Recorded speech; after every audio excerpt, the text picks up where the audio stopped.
ফুল আর ঝাড় লণ্ঠনে সাজানো বিশাল বাড়ি,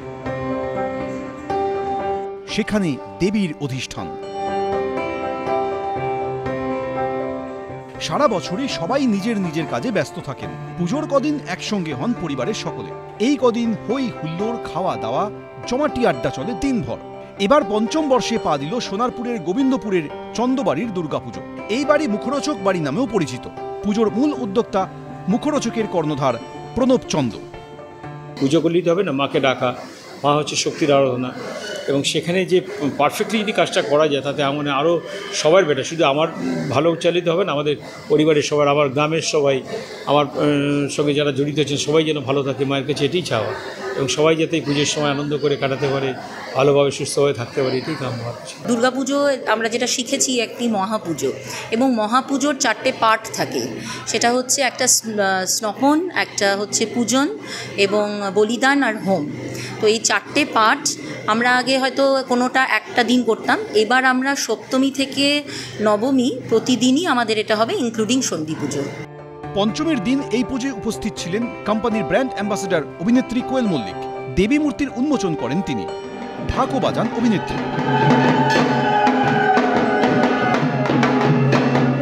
5 বছরের ওনাদের এই পুজোর ব্যাপার এখানে চলছে অসাধারণভাবে। আমাদের মূর্তি, মায়ের মূর্তিটিও অসাধারণ। ভীষণ ভালো লাগছে এই ভেবে যে আজকে পঞ্চমীর দিন, আজকে আমি আসলাম এখানে। আর এখানে আমি যা শুনলাম যে বেনারস থেকে মায়ের শাড়ি নিয়ে আসা হয়। 76 ইয়ার্স অফ আ ব্র্যান্ড, যেটা মানে মেনটেন করা যে কতটা টাফ সেটা বোঝাই যাচ্ছে। আর ওনারা ব্র্যান্ডটাকে এত বিশাল মাপে করেছেন। মায়ের কাছে কামনা করি যে সবসময় যেন তার আশীর্বাদ থাকেন এই পরিবারের সঙ্গে এবং মুখরোচকের সঙ্গে। পুজোর কদিন এখানে ফল বলি দেওয়ার রীতি রয়েছে।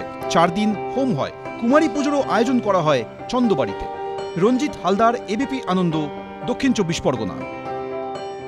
উল্টোডাঙায় কবিরাজ বাগান সর্বজনীন দুর্গোৎসব কমিটি এই পুজো এবছর 60-এ পা দিল। দীঘার জগন্নাথ মন্দিরের আদলে তাঁরা মণ্ডপ নির্মাণ করেছেন, এবং কবিরাজ বাগান আসার পথে, ঠিক দীঘায় ঢোকার পথে যেরকম স্বাগত তোরণ বা দীঘা গেট পড়ে, সেরকমভাবে গেটও নির্মাণ করা হয়েছে।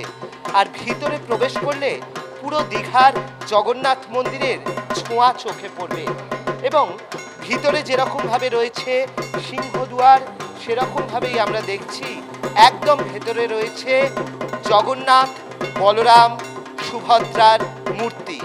আর সেই কারণেই এরকম দীঘার জগন্নাথ মন্দিরের আদলে মণ্ডপ নির্মাণ, তার সঙ্গে এই ধরনের সুন্দর প্রতিমা, এই সব মিলিয়েই তারা পেয়ে যাচ্ছেন এবিপি আনন্দের শারদ আনন্দ সম্মান 2025-এর বিশেষ সম্মান, এই পুরস্কার। আর এভাবেই তারা দীঘার জগন্নাথ মন্দিরের আদলে তাদের মণ্ডপ নির্মাণ করে পেয়ে গিয়েছেন এবিপি আনন্দের তরফ থেকে বিশেষ সম্মান পুরস্কার। ক্যামেরায় শান্তনু দত্তের সঙ্গে অর্ণব মুখোপাধ্যায়, এবিপি আনন্দ, কলকাতা।